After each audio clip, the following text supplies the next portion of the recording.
Hoje eu vim aqui repetir a live que eu fiz essa semana da Letizia Renal. Eu não consegui salvar ela para colocar no YouTube, então eu resolvi fazer de novo para que agora eu possa salvar para o YouTube. Então, o tema da live que eu tô fazendo, repeteco, né? Mas é legal quando a gente repete, que às vezes a gente até melhora alguma coisa. Era sobre litíase renal, a chamada, ou chamado cálculo renal, pedra renal, né? Mas o nome certo é falar litíase renal, né? Toda vez que a gente forma um cálculo no rim, quer dizer que você é o portador de litíase renal. Mas também não pode ser uma coisa para o resto da vida, porque na verdade ela é uma patologia multifatorial e quando eu fui pesquisar eu vi que ela comete 5 a 10% da população, porque tem muito a ver com pH urinário. Quanto mais ácido tiver o pH urinário, mais chance de formar um cálculo. Então, por isso que é tão comum. E tem totalmente ligação com como está você no todo. Como eu falo, nós estamos todos correlacionados. Então, ela é de origem multifatorial, ligada na supersaturação urinária, onde a gente vai ter bloqueio dos inibidores da cristalização, se o pH estiver muito ácido, né? E se o pH estiver muito ácido, vai ocorrer a agregação de pequenos cristais e assim formando um grande cálculo, né? Ou um cálculo pequeno, em que cada médico acaba, com o ultrassom, eles chegam a resolver. Ele vai ser expelido ou ele vai precisar de cirurgia. O que eu trouxe de dado é que 85% desses cálculos são expelidos, mas também podem gerar também lesão urinária, porque alguns podem não ser expelidos e dar até perda da função renal, porque como eu falei, 85% das pessoas elas vão expelir esse cálculo. 20% das pessoas que têm cálculo, quer dizer, muito pequeno, pode evoluir para uma insuficiência renal aguda. E 5% ainda pode evoluir para uma diálise. Então, assim, embora às vezes as pessoas não deem importância, é importante a gente ver o multifatorial. Porque eu vejo as pessoas falando assim, eu tenho pedra no rim, mas é comigo. E não dá a devida importância, né? Porque a maioria dos cálculos são por conta do oxalato de cálcio, a maioria deles. Então, o que acontece? Outras causas que podem ser distúrbios metabólicos, como quer dizer, a pessoa está muito ácida, ela está obesa, está com diabetes, está com a pressão alta, o ácido úrico alto. Tudo isso é um distúrbio metabólico de uma pessoa que está muito ácida. E o corpo ácido demais adoece mais. E claro que vai formar cálculo, a urina fica ácida também. Então a gente tem que pensar no todo. Algo que eu achei também. Então, o ácido úrico elevado também precipita os cristais. Aí os cristais precipitam e formam o cálculo renal. Então a gente tem que ligar muito. Tem ácido úrico alto, já fica atento a beber mais líquido, a melhorar o causador do ácido úrico. Eu vou fazer uma live sobre ácido úrico ainda, né? Tá prometido ainda.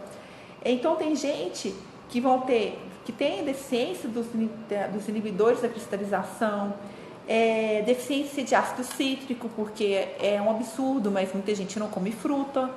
E tendo principalmente laranja e limão, aumenta a oferta de ácido cítrico, aumenta a oferta de antioxidantes, comer fruta e vegetal. Então, se a gente tiver sempre o equilíbrio, a gente vai melhorar. Então, não é do nada que a gente forma cálculo. Sim, tem função genética também. Tem também a causa genética, mas não é porque é genético você não vai fazer nada. Então, tem pessoas que têm cálculo renal por fundo genético. Então, aquela família que várias pessoas têm cálculo renal. Mas por que é várias pessoas e não é todo mundo? Com certeza, quem não tem está fazendo alguma coisa diferente, né? Algo que é muito importante a gente sempre olhar, gente. Eu falo muito para a gente começar a olhar se a nossa urina está sempre clara e não está límpida.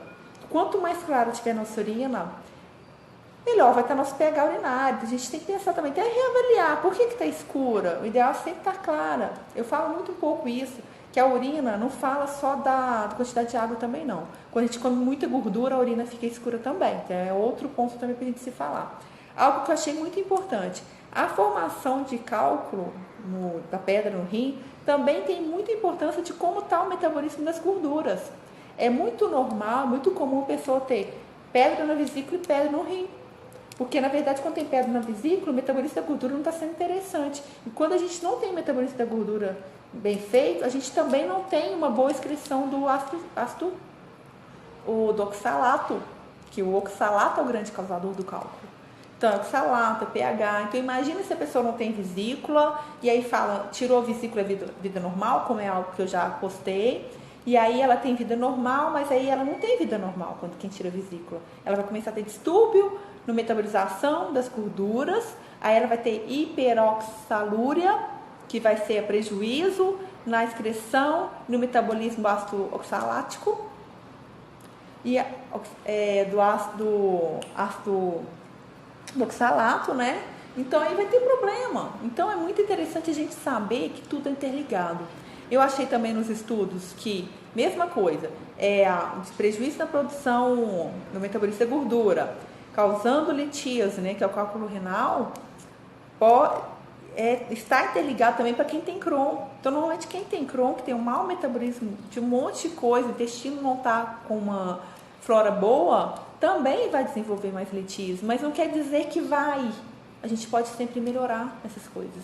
Então, outro ponto que eu falei, né, 80% são pelos sais de cálcio e oxalato de cálcio. E aí, tem a ver também como está a vitamina D, deficiência de vitamina D precipita isso, deficiência de magnésio precipita isso, excesso de cálcio, falta de cálcio precipita isso. Então, é algo que eu sempre falo, o equilíbrio de tudo. Nem é muito, nem é pouco, né? Onde a gente tem muito oxalato, além disso tudo que eu falei, do equilíbrio da vitamina D, do cálcio, do magnésio, para quem é formador de cálculo, tem alguns alimentos que não são tão interessantes. Mas o que os estudos falam é que não precisa também eliminar os fontes de oxalato, mas simplesmente a gente tem atenção. Quais são os alimentos fontes de oxalato? O espinafre, o chá verde, o quiabo, o cacau, farelo de trigo, a batata doce. Então, quer dizer, tem muito alimento saudável aqui. Então, a gente não pode comer isso tudo? Pode. Vamos supor, o espinafre, por exemplo, as folhas verdes escuras tem muito oxalato. Mas se a gente tiver no equilíbrio, a gente não vai ter que tirar alimentos saudáveis para a gente ter cálculo.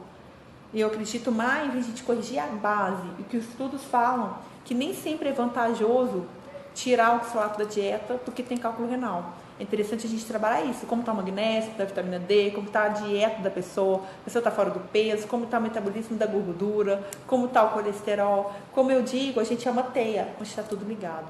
Então, o cálculo renal tem muita coisa que a gente pode fazer para aquilo voltar. Eu falo muito para o limão, por exemplo, né? A gente usar o limão como algo que pode ajudar na excreção ou que pode ajudar a não formação por causa de algo básico, né?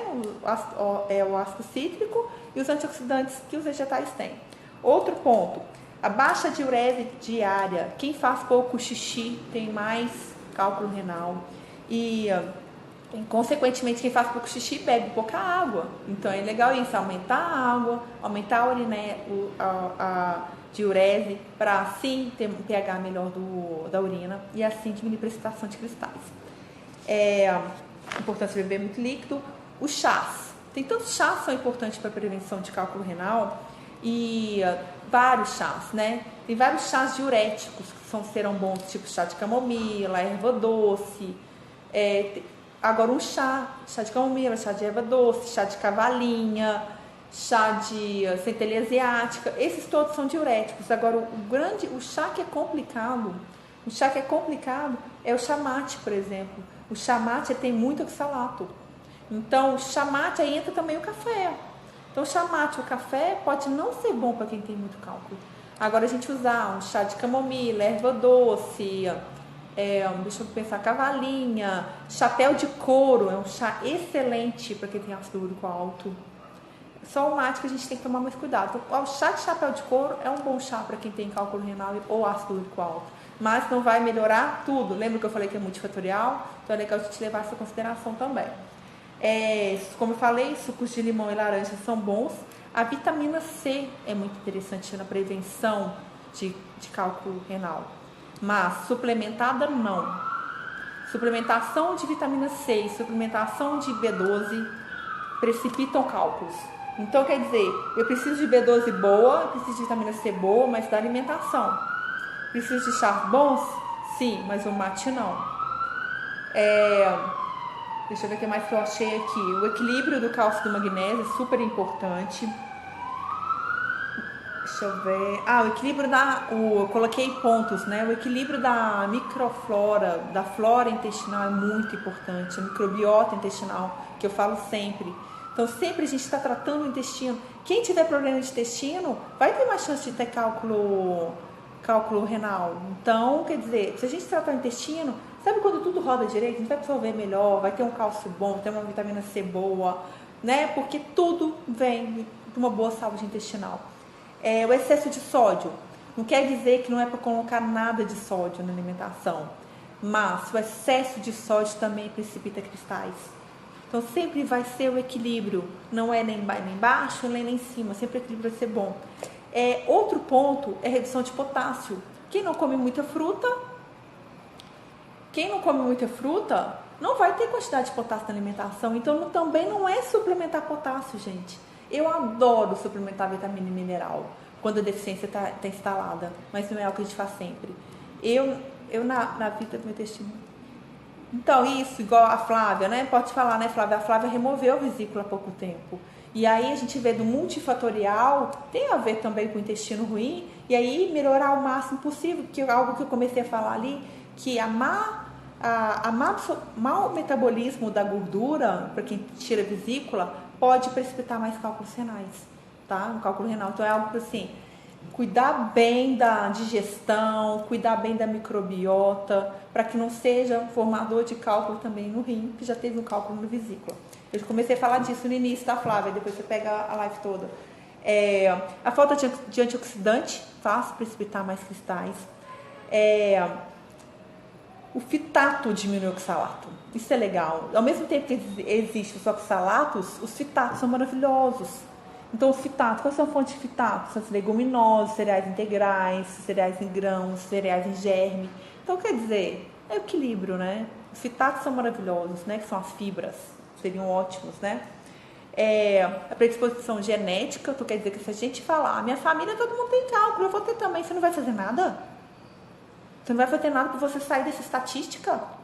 Se você puder ter uma informação para você sair dessa estatística, e se você fala que você forma pedra atrás de pedra, nunca é tarde para você mudar essa realidade e parar de formar. Eu tenho pacientes aqui que eu falei que parou agora. A partir de agora a gente vai fazer de tudo para você não ter cálculo renal mais. Então a gente pode mudar, a gente sempre tem escolha de mudar. Deixa eu ver se tem mais alguma coisa que eu queria falar aqui. Eu acho que eu acabei falando tudo. Então o que é o principal? A gente saber que a gente não pode exceder demais no que não pode, tipo, não pode exceder no sódio, não pode exceder na proteína, mas algo muito importante, a gente preocupar em beber água direito, em ter uma diurese boa, em ter antioxidantes na alimentação e ter sabe aquele, é sempre buscar a vitalidade positiva, que imagine que a pedra na vesícula pode ter ligação com cálculo no rim. E que pode ter ligação também com uma doença de Crohn se você tiver predisposição genética para uma doença autoimune.